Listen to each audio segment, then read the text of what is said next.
The Creative Coliseum would like to begin by acknowledging that we are on treaty land, referred to as Treaty 4 territory, and that all people here are beneficiaries of this treaty. Treaty 4 encompasses the lands of the Cree, Saulteaux, Dakota, Nakota, Lakota, and the homeland of the Métis Nation. We respect and honor the treaties that were made on all territories. We acknowledge the harms and mistakes of the past, and we are committed to moving forward in partnership with Indigenous nations in the spirit of reconciliation and collaboration.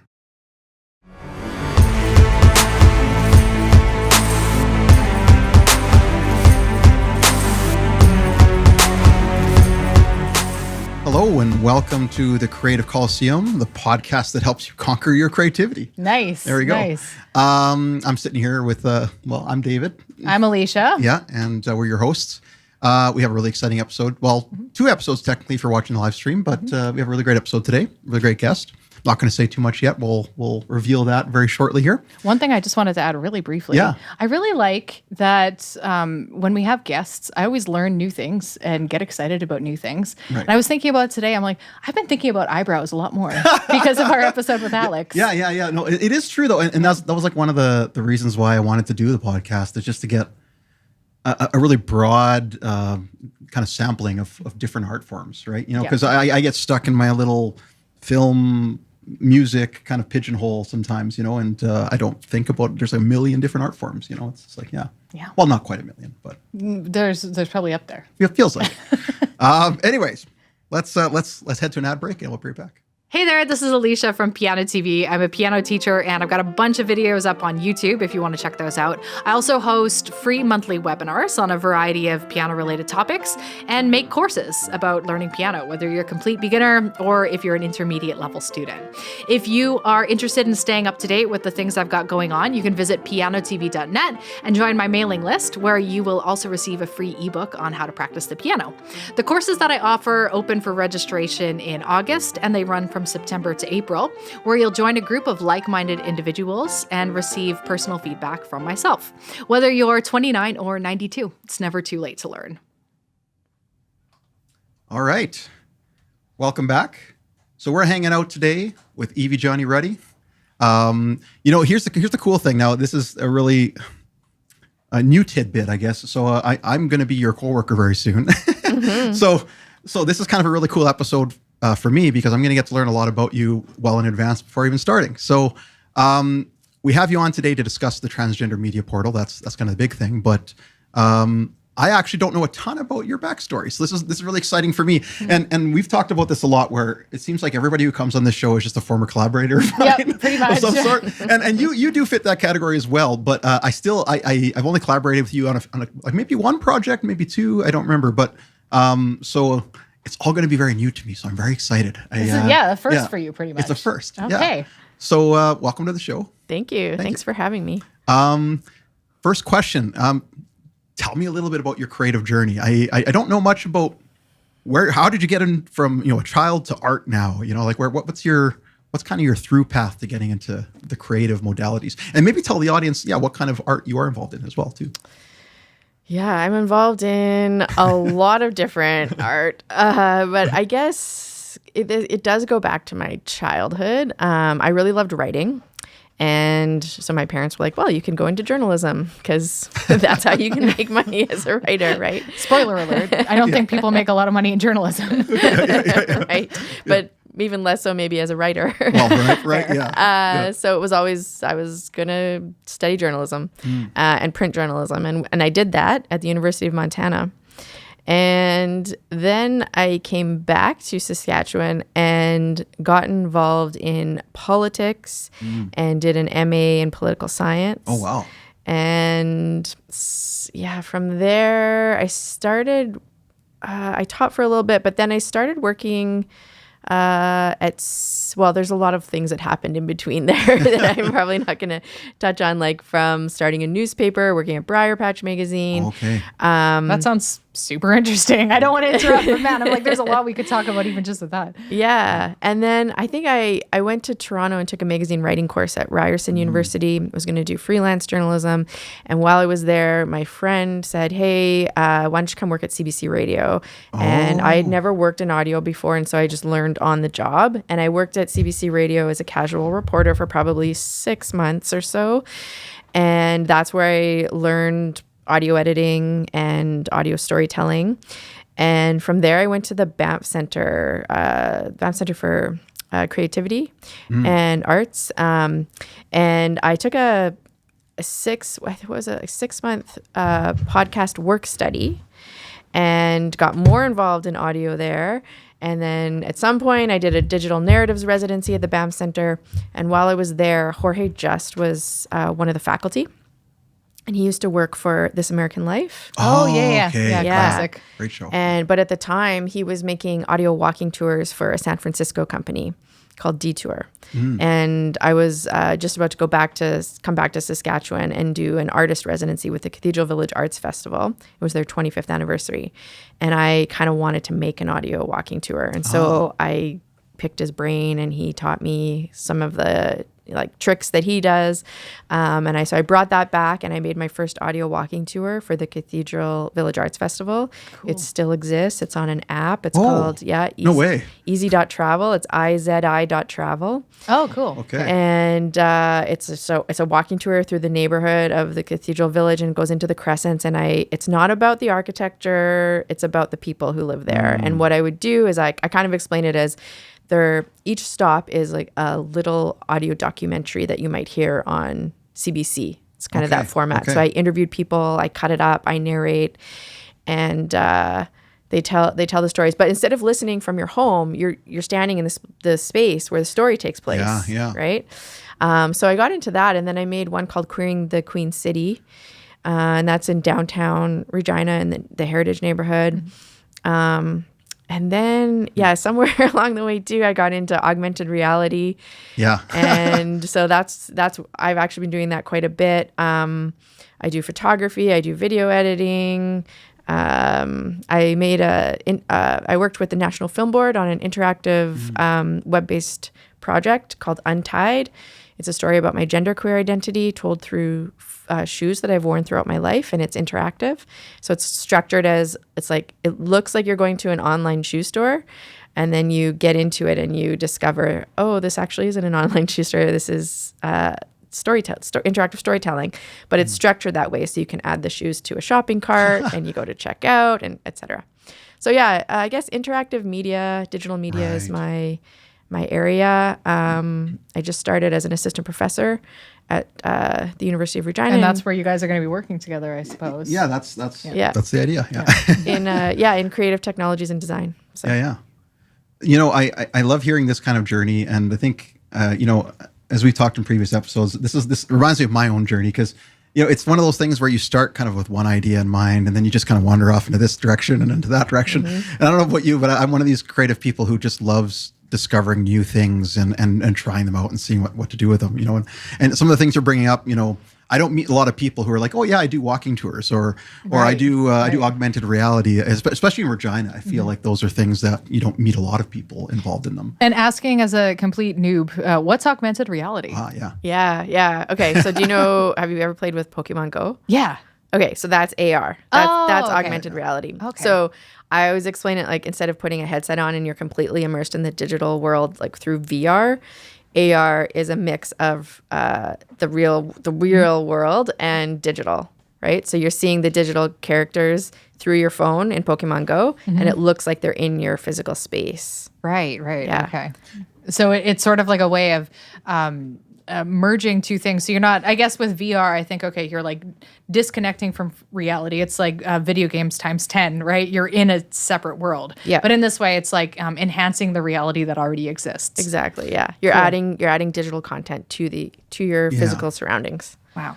Yeah. And how does, I guess that's okay. Now, before we even get to that, I actually do want to ask a little bit about the walking tours thing too. Yeah. Because I'm thinking to myself, like, I don't know if I've met anybody else in Regina who's ever created one of those.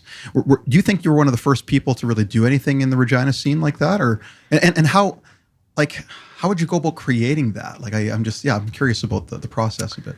Yeah. So like the heritage, there's a group that focuses on heritage in Regina, and I think they've made a few. Okay. But they're a little bit different because they tend to focus on the buildings. They do focus on the people as well, but Right. mine is structured differently. Like I said, I go out and I talk to people and I audio interview them, and then I cut it up and I narrate it. So they are like audio documentaries.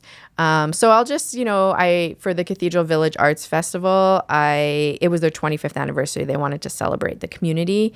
I asked around. It's a lot of his word of mouth. You hear these stories. So like the first stop on the tour is a love story at Ianone's. Ianone's, the shoe store? Yeah. Yeah, it's right on 13th Avenue. And it's about a love story. And then the next stop is about Buy the Book. It used to be a secondhand bookstore. But actually, there was a crawl space in the basement, and you would open up a trap door and go down there, and they played music until 4 a.m. down there, and they recorded albums down there. What? Yeah. Okay. The hidden life of Regina that I didn't know existed. Yeah. I think it was called the 13th Avenue Records label. So I interviewed someone about that. So it's almost like I kind of structured it as like I'm telling the secrets of the neighborhood. Right. And introducing you to the people who make up the community. You meet Olga, who I don't know if she still does, but she used to bake the pies at the Mercury. And we go into the kitchen and you hear her making those pies and she's telling stories about them. And so, yeah. That's a snippet of some of the stories on that tour. I'm gonna have to take the tour now that I know Yeah, this I was exists. thinking that too. Yeah. One of the cool things hearing you talk about some of the things you've done, and this is something I'm also contrasting with my own experience as a creative person. I love how in the world your art seems to be, right? Because you've talked about having, that grounding in politics and things, but you're interviewing people. You're getting out there. You're creating something that people can access in a really direct way. You're not just like sitting in a basement playing guitar, which is maybe more of my own experience. So I find that really admirable, a little scary too. Yeah. I mean, there's a little bit of risk involved because I'm making things and I don't know if people are actually going to find them. Like you can't, how would you know that this audio walking tour exists? With podcasts like this. Yes, exactly. A lot of it is like online promotion. Right. So there's that. And then also, are people actually going to take the time to download the app? And I say, you go to this corner, open the app and start it. And so it's like, that's a bit of a risk as well. Like, are people actually going to do that? But I can tell you that it's if anyone has a fear of technology, there's no need for it. You download the app, you go to the corner, open the app, I narrate. So I'm like going to guide you through and I situate you, and the app's geolocated. So I was about to ask that. Yeah. So I didn't create the app. It's a crowdsourced app. But I created the content for it. And so so once you open the app and you start hearing me talk, I always give directions for how to get to the next stop. And then as you're approaching the next stop, because it's geolocated, if you have your location services turned on, it'll sense when you're within the parameters that I've set. And then you'll hear me like, oh, see that building up there? You're getting closer, right? So I'm really guiding you. It's almost like I'm right there. And I want to give the sense that I'm right with them the whole time. Like, Yeah. And so, I mean, then carrying forward from that to the augmented reality piece, very, very similar idea, right? Where you have an app and you're in a real location experiencing something as well. How did you make the leap from, audiobook type thing to augmented reality? It just seems like such a huge creative leap, right? Like, it's like, I think we were talking for the podcast that, you're using Blender and some really complex tools to make some of these things, which seems a far cry from a microphone. And exactly. like it's intimidating to me every time I open those kinds of programs. So I'm curious to hear, how did you make that change, that shift? So I think it was around 2014, there was an artist, Carly King, who said, I want to make some, I have an art exhibition coming up. She's a ceramic artist. And she said, I want to attach some videos through AR to the ceramics pieces. They were about insects, and she was like challenging misconceptions about insects. And so that's when the first time I was like, what is AR, right? And so that's the first time I learned about it, and I used an app that no longer exists called Erasma, and I figured it out, and I did that for her. And then I didn't do anything else with it. But then when the pandemic hit, AR became very popular because people, organizations needed a way to engage people in outdoor activities while adhering to social distancing protocols, and AR became the thing. Like even Nuit Blanche in Toronto started that year in 2020, had a whole exhibition through AR. Wow. So the same thing happened here. Queen City Pride. They contacted me because they knew about the audio walking tours, and they said, we have a Pride festival coming up. Can you make something? And I thought, well, I'm going to try using AR. And at the time, the Art Gallery of Regina had an AR exhibition where they had put posters up on poster boards, and then you could go and find the posters. You download this app, and you hold your phone up to the posters, and the videos would play on the posters through your phone. That's so cool. I didn't want to add to the environment. I wanted to do something a little bit differently. So I did Queering the Creek for the Pride Festival in 2020. And I invited, I think it was like 8 or so artists, queer, trans, two-spirit artists, to contribute artworks they had made while in social isolation. Right. And I attached them to the street signs along the creek and different objects along the creek. And so it's still there today. I only, promoted it for take it during the Pride Festival, but a lot of classrooms, like at university, the professors will, some of them will take their students there, and then I'll be brought in to talk about it. But yeah, so you could walk along, you would download this app, walk along the creek, the Wascana Creek between Elphinstone Street and the Albert Street Bridge. Hold your phone up you'd have to find these objects. So it was kind of like a scavenger hunt. Oh, yeah. And once you find them, you hold your phone up and you see the artworks. And then you can also learn a little bit about the artists through the app too. I feel like I have the rest of my summer planned out now. I'm just gonna. Doesn't it sound amazing? No, actually though. I know. Like I actually downloaded. Talking about the AR, I downloaded the Buffalo Futurism app. I know you were involved a little bit in that, and it's another AR piece that you were involved in that you can go and actually see like Buffalo in like one of the parks here. It's something like that, right? Is that correct? Yeah. Buffalo Futurism. Yeah. And that's an incredible project. I was just one of several collaborators on that. So it was through Commonweal Community Arts. I was the project coordinator, program coordinator, and it was like a 3-year-long project. So I'm not going to get into too many details about it, but the final thing was it was an app. You can search for the app on the App Store or Google Play called Buffalo Futurism, and you download it and you go to the park. It's Mama Wima Weatamoan, which used to be Regent Park in Regina. Okay. Look for the Buffalo sign. Open the app, and then the experience starts. So Rene Dufour Contreras, he made the app in Unity, and then Taylor MacArthur and Keaston Ballantyne and Achakos Kafjal Dubois, all Indigenous digital media artists, made the artwork. And then I met with Jolie Bigil Kakwedawe, and it was her vision that they, brought to life in the artwork. So she had this vision, and I met with her several times and recorded her telling audio stories. And so you hear Jolie telling the audio stories, and you see the digital artwork in the park. Like you'll see buffalo, you'll see a teepee, you can walk inside the teepee. It's very interactive. You can tap things and things happen. And it's just an incredible project. Yeah. So one thing that's interesting to me as I'm listening to you talk about your projects is there seems to be a focus on storytelling. And I'm curious, what is it about storytelling that you connect with so much? It's a good question. I don't know.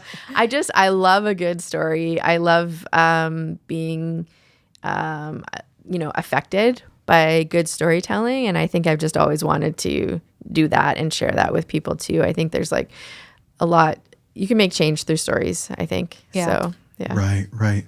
I love the preservation idea of stories too, right? Like I love the whole thing with the cathedral community walking tour there. It's like, like all these cool little stories of things that happened in our community are preserved that way then too, right? Like some of the things you're saying to me, like I had no idea that existed, the whole basement record store, and it makes me want to get out and explore that a little more, and even kind of promotes the idea of getting to know your neighbors a bit more too, because these stories are so important to remember, and it's the history of our neighborhood, right? Well, that's the word, is history. I'm thinking about, especially as time passes and some of these places change, there's an importance for preserving these stories. And I was thinking about how a lot of history, there's a lot of really awesome historians who will write about small towns or write about cities and the stories contained therein. But there's something that's a lot more approachable, I think, for the average person to the interactive component, especially when you're integrating interviews and things like that. So I think that's a really cool way for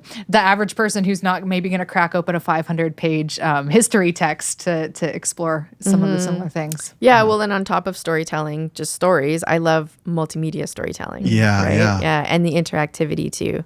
I really like that. Yeah, and so I mean, crossing over into academic land a little bit too. Then, so I think you were saying before the podcast that you're teaching an AR course as well at university. So, is that kind of something that's up and coming in the academic world, like teaching that kind of thing? I guess like I'm thinking of myself as a creative entrepreneur, and I'm excited to be involved in academia because I've been on the outside for so long, just kind of grinding through the creative scene and finding gigs and finding jobs. And AR seems like such an interesting one because I feel like where would you get the skills besides academia for that, right? So I don't know, maybe you could grind your way through that, but I've just never found like a program that just is so user friendly that you can just do it. But maybe there is one. I don't know. I'm curious to hear more about it because it's such a new field of study for me. So Yeah. kind of what's Well, there's lots of different approaches to how you would teach AR. Computer science does it. Okay. Mine's in creative technologies and design. And one thing I didn't mention was at some point, and I think it was around 2015, I worked for SAS Culture as a culture days animateur, and I taught digital storytelling workshops. So just teaching people how to make videos with iMovie, right? So software that's accessible and free. Like there was a Movie Maker at the time. Yes. Right. Yeah, it's Windows, right? Yeah, Windows. Yeah. And so making technology accessible and skill sharing is something that I really value and is important to me. My course is for primarily, I would say, artists or people who don't necessarily code, right? So they're not going to make in my class their own app. They're going to use existing AR publishing platforms like Hoverlay, Adobe Aero, Artivive, etc.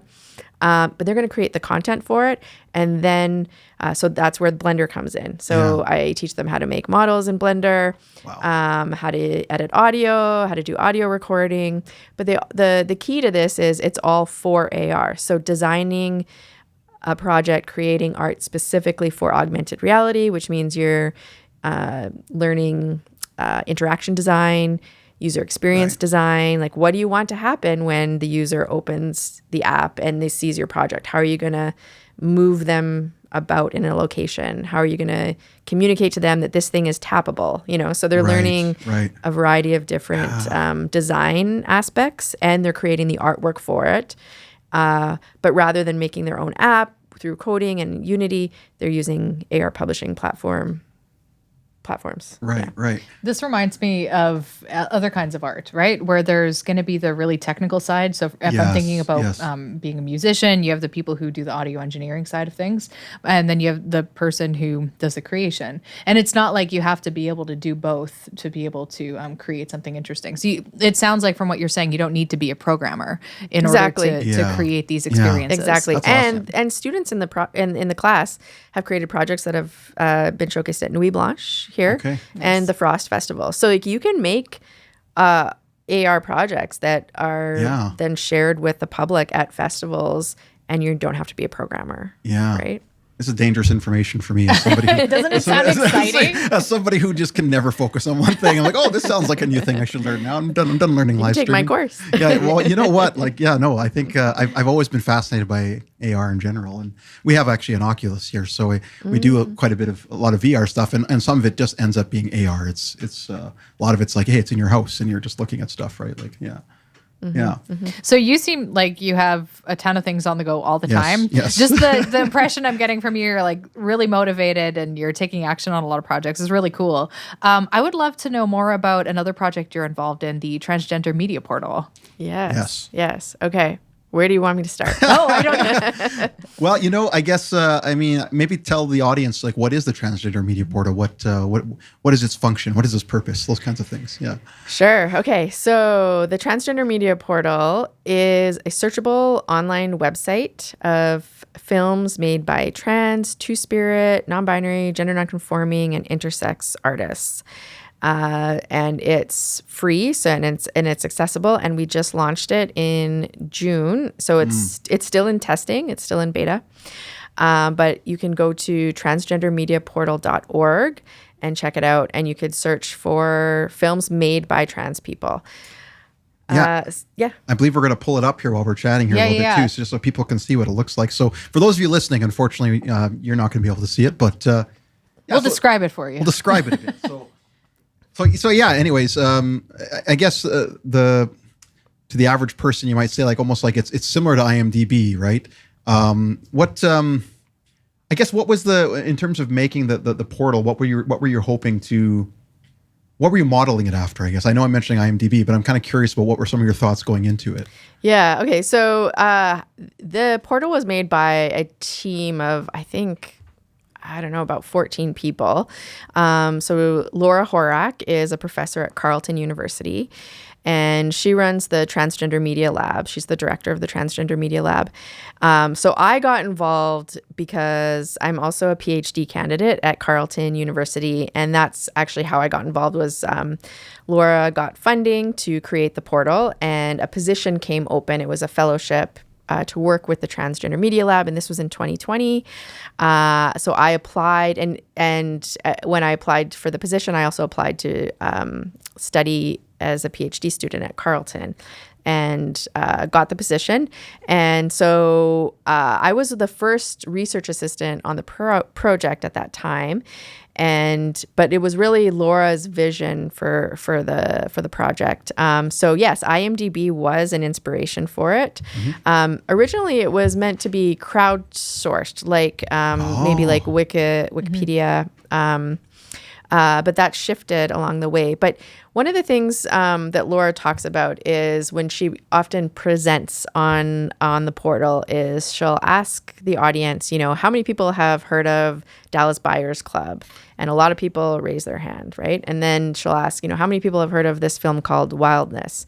And not many people raise their hand. Yeah. And so the thing with that is Dallas Buyers Club is a non-trans team, non-trans director that made it.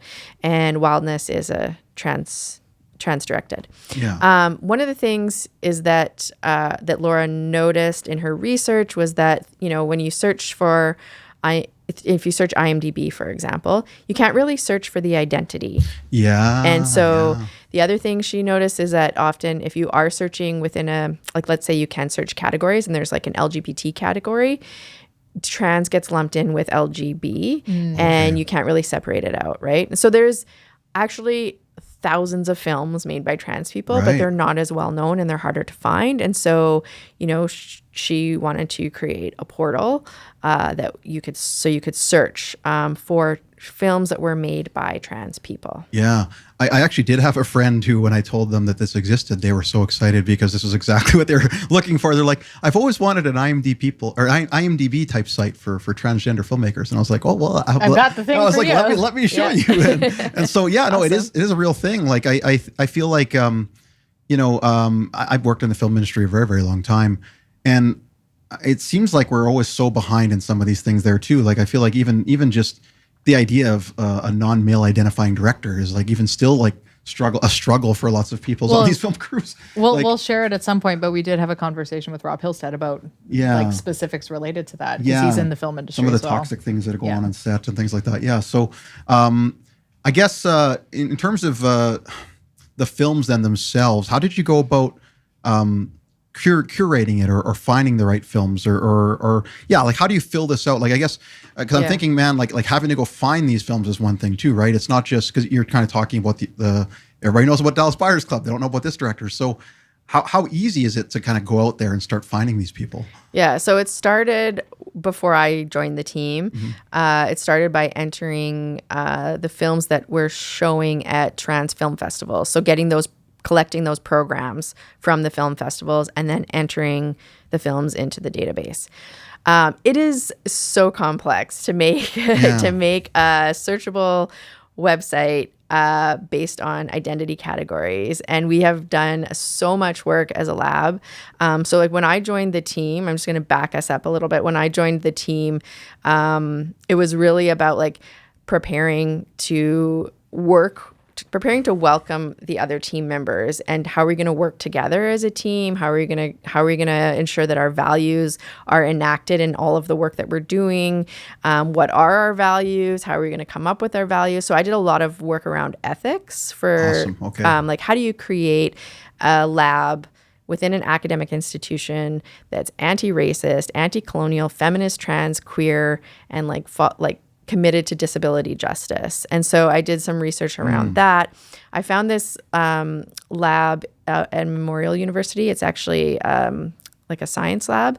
And they had a lab handbook.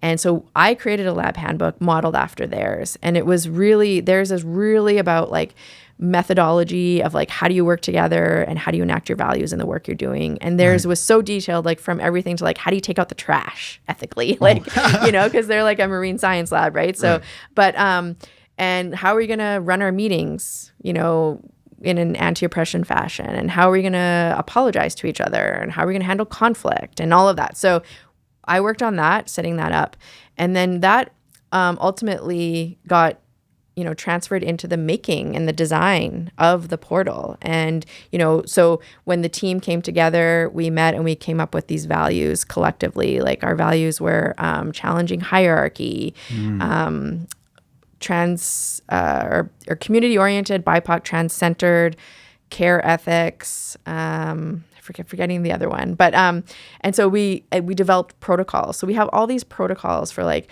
that are built around enacting those values. Like, what does it mean to work within an ethics of care? What does that look like? What are the steps that we need to take?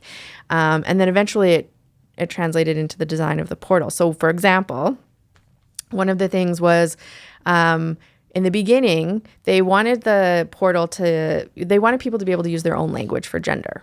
Right? So rather than, having what's called closed vocabularies, where you get a list checkbox, and you check them off. They're never, because they're inadequate. They're always male or female, right? Or other. Yeah. So they would just like have open vocabulary, which is like what's your gender? Like how do you describe your gender, right? And they ended up with more than 80 genders. Wow. And so we had to like come to terms with like, okay, we can't actually build a searchable tool with 84 genders, because like some of them are like, I don't know, Butch Daddy, right? Like it's like, who's going to come to the portal and know to search for Butch Daddy? And so we had these like long meetings as a team of like, we're going to have to like sort of compromise some of our values in order to do this. But ultimately it was for the good, because we want a tool. Like part of why we're making the tool is to promote the careers of trans filmmakers, to try and get trans films into people's hands, eyes, So we kept that in mind. And so what we ended up doing is designing a survey, I guess a data gathering tool that had a mix of closed and open vocabularies. Okay. And we spent lots of time like in meetings. We tried to do what's called slow scholarship, like where we really like take time talking things out. And so I think our forum has like 14 or so, 12 to 14 different gender categories. So those are closed ones where you check a box, but you can check multiple. So like in some cases we'll have, trans, femme, masc, right? Because gender is nuanced. Yeah. It's not a binary, right? Yeah. And so we're trying to allow for those nuances to come through in the form, in the data gathering form. Cool.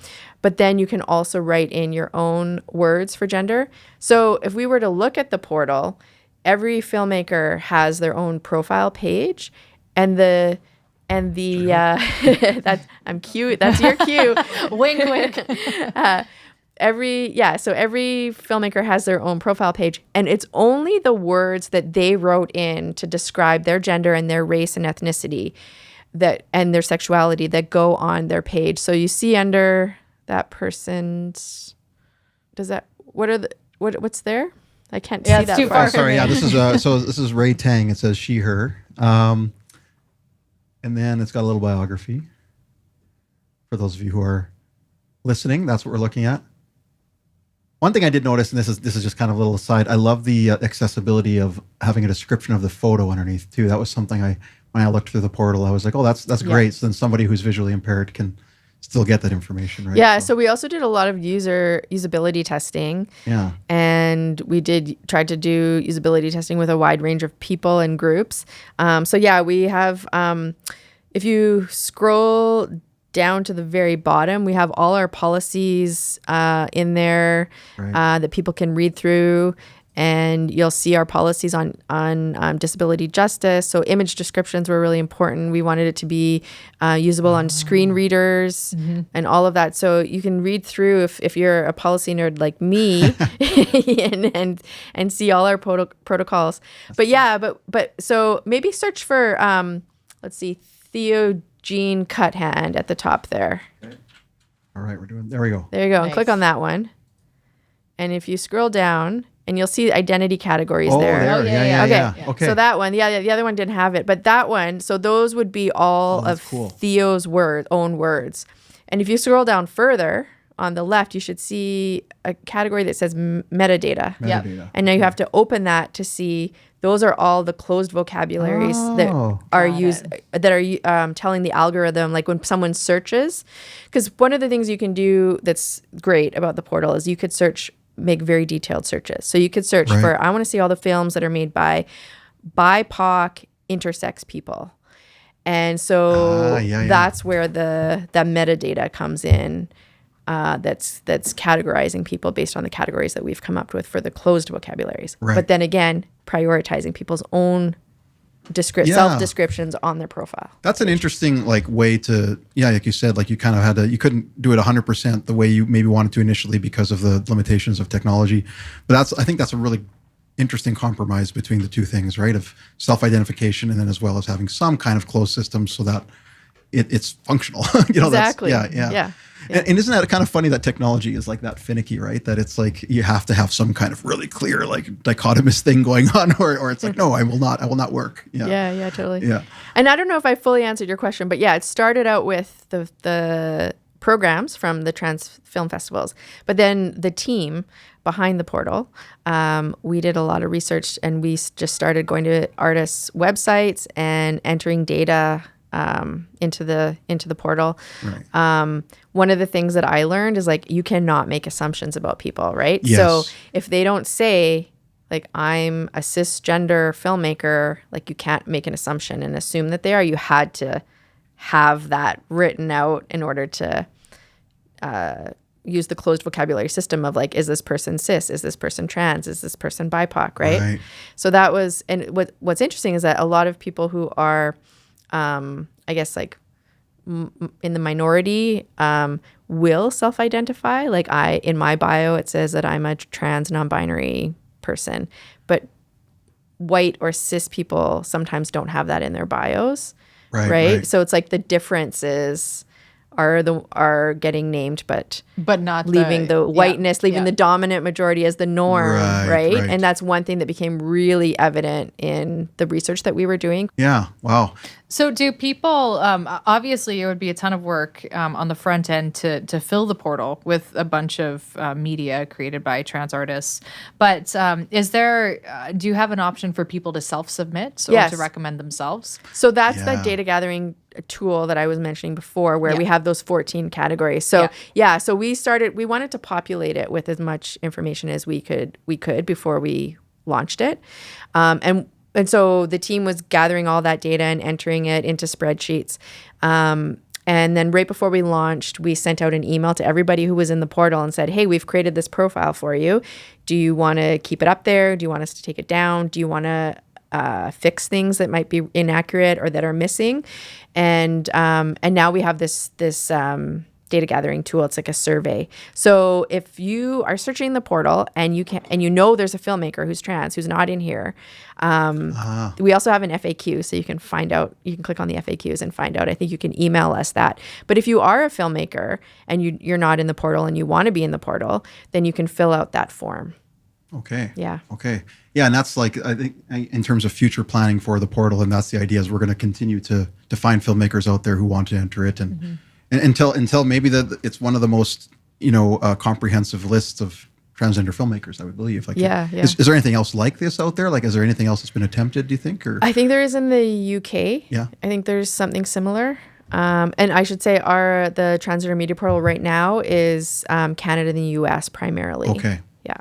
So it wouldn't have filmmakers in from other countries, or there are some that are in there, but it's primarily the United States and Canada. So, what do you think the main advantages of having this representation? So, if you're a trans artist and there's a portal to be able to search for other transgender media, what do you think? Like, what's the main benefits of that?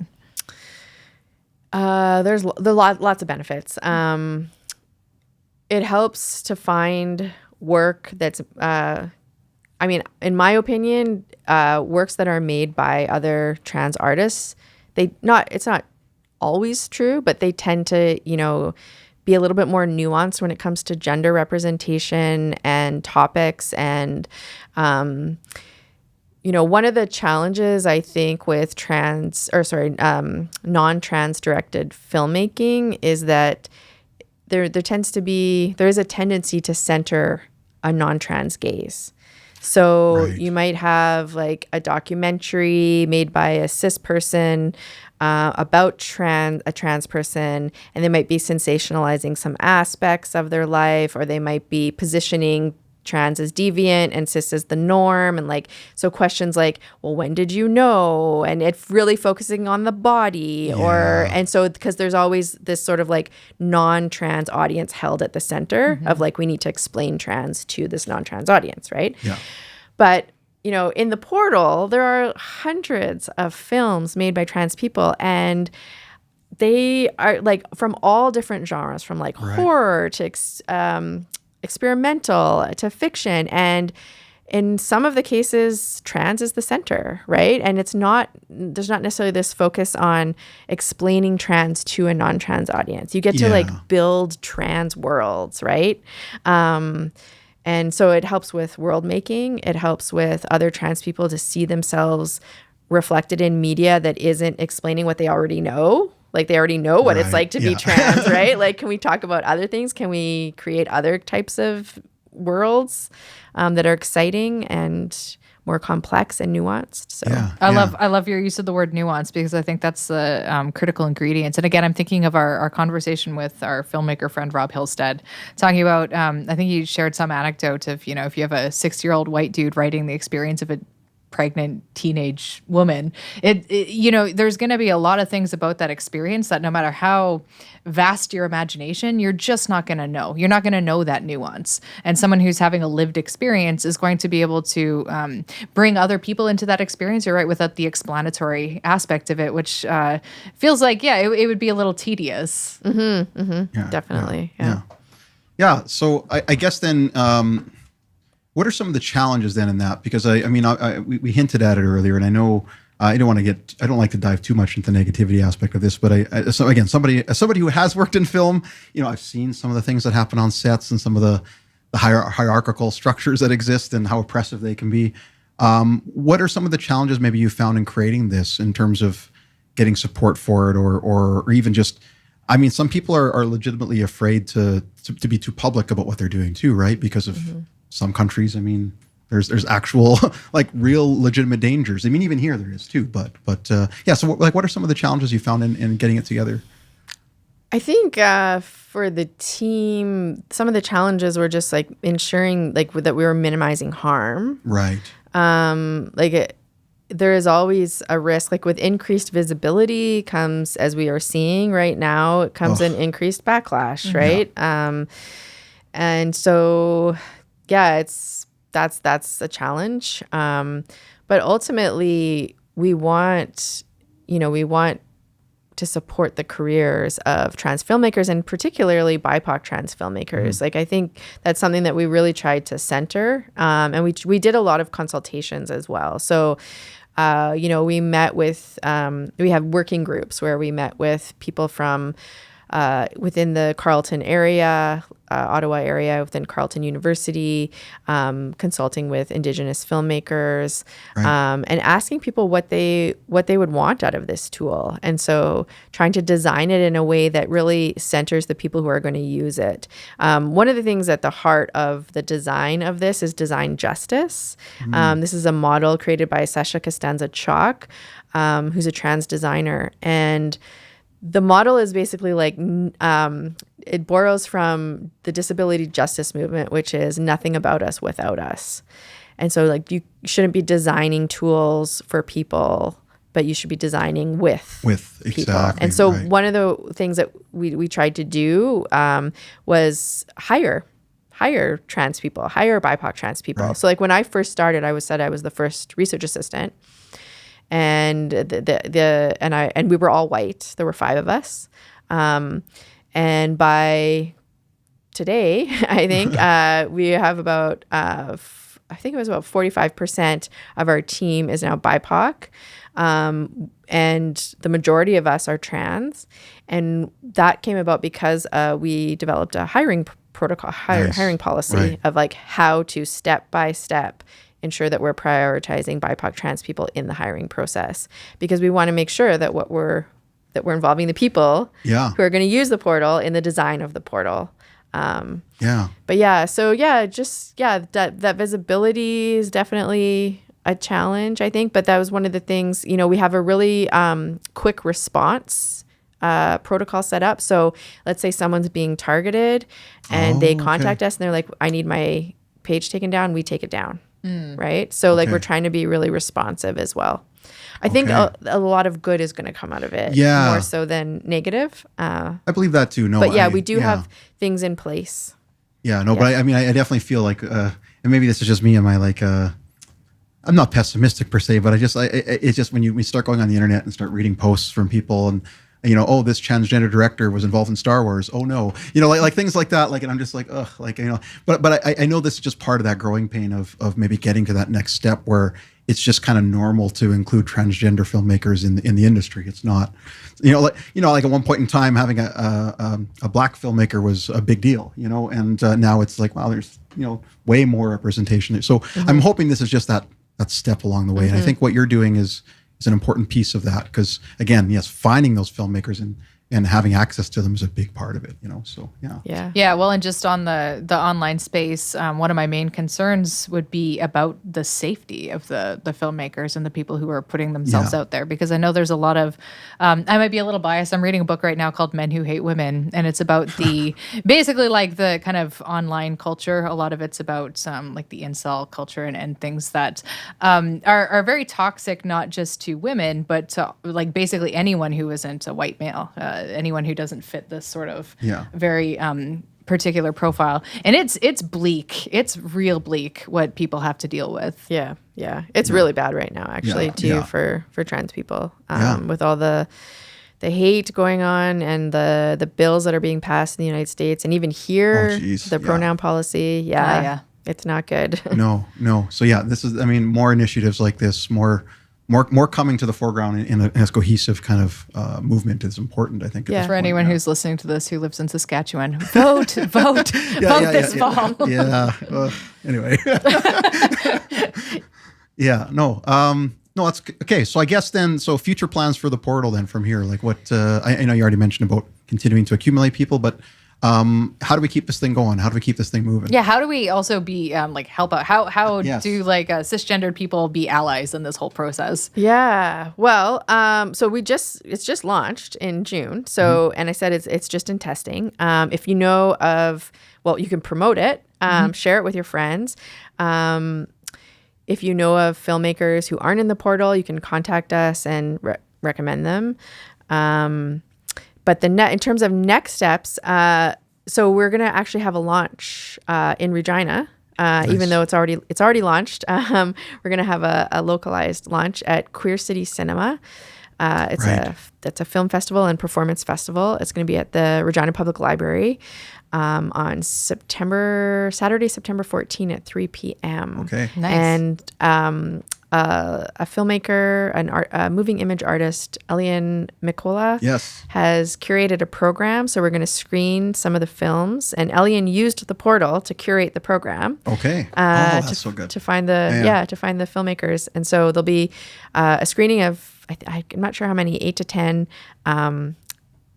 short films, and then I'm going to talk a little bit about the making of the portal, and I'll show people how to use it. So there's going to be iPads on site and Wi-Fi, and people can That's awesome. Cool. Yeah, try using the portal, searching for filmmakers, and and you get to see Elian. I mean, that's that's a big reward by itself. One of the best experimental filmmakers that I've ever come across. Yeah, that's awesome. Yeah, Elian's awesome. Yeah. Okay. Cool. Well, so I guess as part of what we do for our show, I mean, we're plugging the Transgender Media Portal. We'll have it in the notes. Go check it out.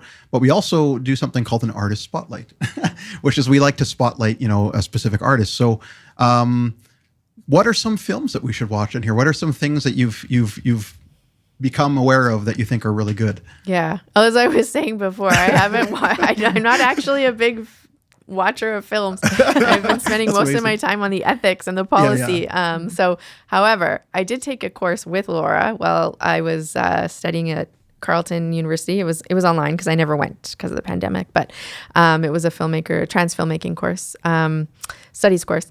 And one of the films that's in the portal is called Spot. Okay. The director is Jamie. I'm not quite sure how to pronounce the last name. Jamie DeNicola. And you can actually, one thing I didn't mention is that the Transmedia Portal doesn't host the works. Right. It's just information of about the films and about the filmmakers, and it'll direct you to where you can find it.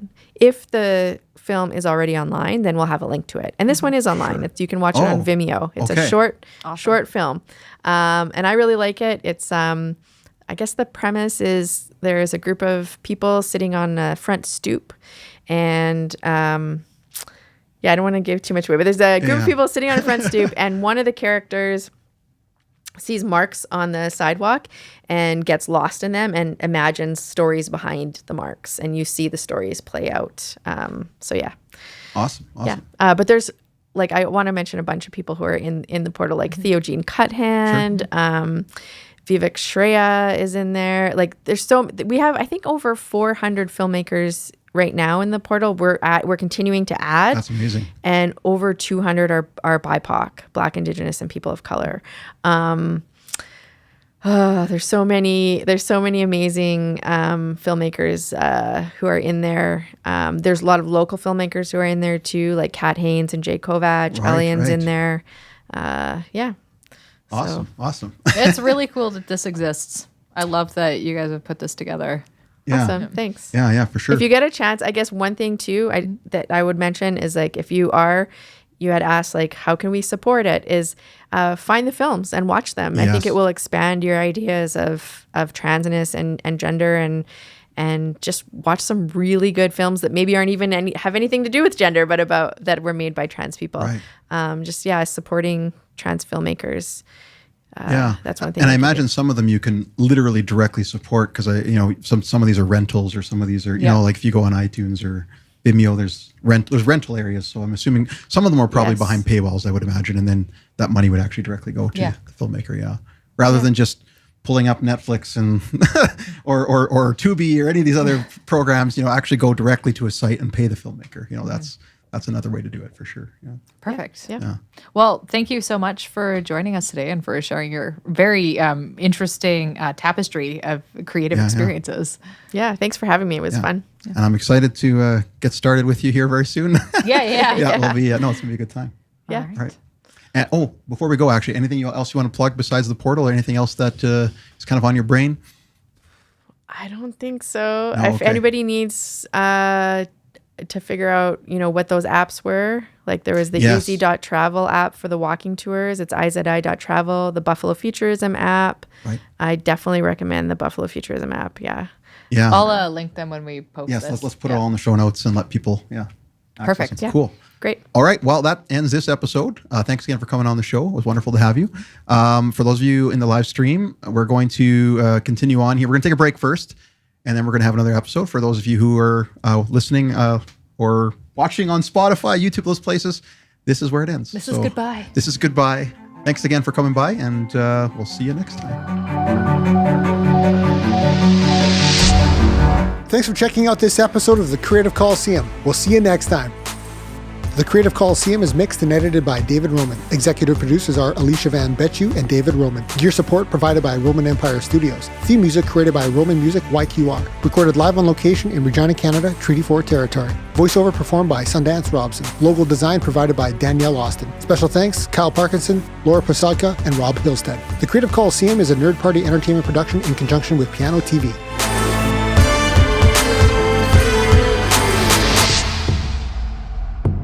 Now get back out there and conquer your creativity.